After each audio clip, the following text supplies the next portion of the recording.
ಎಷ್ಟು ಪ್ರೀತಿ ಅಂದ್ರೆ ಅವ ಮಹಾರಾಜನಾದರೂ ಸೇವಕನ ಬಿಟ್ಟು ಉಣ್ತಿರ್ಲಿಲ್ಲ. ಅವ ಯಾವಾಗ ಊಟ ಮಾಡಿದ್ರು ಅವನು ಮುಂದ ಕುಂತು ಉಣ್ಬೇಕು. ಸೇವಕ ಮೊದಲು ಸೇವಕನಿಗೆ ತಿನ್ನಿಸಿ ತಾನು ಮಹಾರಾಜ ತಿನ್ನುತ್ತಿದ್ದ. ಏನಾರ ಸ್ವೀಟ್ ಮಾಡ್ಲಿ, ಚಲೋ ಅಡಿಗೆ ಮಾಡ್ಲಿ, ಮತ್ತೆ ಎಲ್ಲರ ಹೊರಗೆ ಪ್ರವಾಸಕ್ಕೆ ಕರ್ಕೊಂಡು ಹೊಂಟ್ರು ಅವನಿಗೆ ಕರ್ಕೊಂಡು ಹೋಗ್ತಿದ್ದ. ಮೊದಲು ಅವನಿಗೆ ತಿನ್ನಿಸಿ ತಾನು ತಿಂತಿದ್ದ. ಒಂದ್ ದಿವ್ಸ ಕಾಡಿನೊಳಗೆ ಹೊಂಟ್ರು ಇಬ್ರು ಸೇರಿ. ಯಾರು? ಮಹಾರಾಜ ಮತ್ತು ಸೇವಕ ಇಬ್ರು ಕೂಡಿ ಹೋಗುವಾಗ ಒಂದು ಕಾಡಿತ್ತು.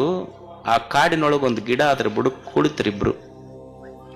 ಕುಳಿತಾಗ ಮಹಾರಾಜ ಒಂದು ಹಣ್ಣು ಹರಿದು ಒಂದು 4-5 ಪೀಸ್ ಮಾಡಿ, ಮೊದಲು ತುತ್ತು ಅವನಿಗೆ ಗೊತ್ತಿತ್ತಲ್ಲ, ಅವನಿಗೆ ಸೇವಕನಿಗೆ ಕೊಡೋದು, ಅವನಿಗೆ ಪ್ರೀತಿ ಮಾಡ್ತಿದ್ದ. ಒಂದು ತುತ್ತು ಕೊಟ್ಟು ಕೂಡಲೇ ಅವ ಸೇವಕಂದ ಮಹಾರಾಜನಿಗೆ ಇನ್ನೊಂದು ಪೀಸ್ ಕೊಡ್ರಿ ಅಂತ ಮತ್ ತಿಂದ.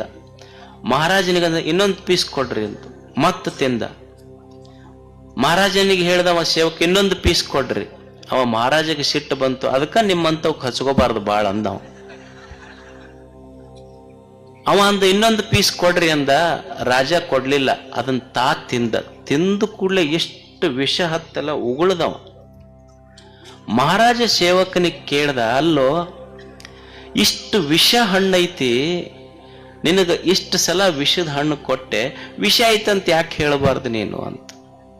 ಅವಾಗ ಸೇವಕ ಕೇಳ್ದ, ಯಪ್ಪ ಇಷ್ಟು ದಿವಸ ಈ ಕೈಯಿಂದ ಸಿಹಿ ಉಂಡೈತಲ್ಲ, ಒಂದು ಸಲ ಕಹಿ ಬಂದಿದ್ದಕ್ಕ ಈ ಸಿಹಿ ಉಣಿಸಿದ ಕೈ ನನಗೆ ವಿಷ ಉಣಿಸೈತೆ ಅಂತ ಕಂಪ್ಲೇಂಟ್ ಮಾಡ್ಲೇನು ನಾನು.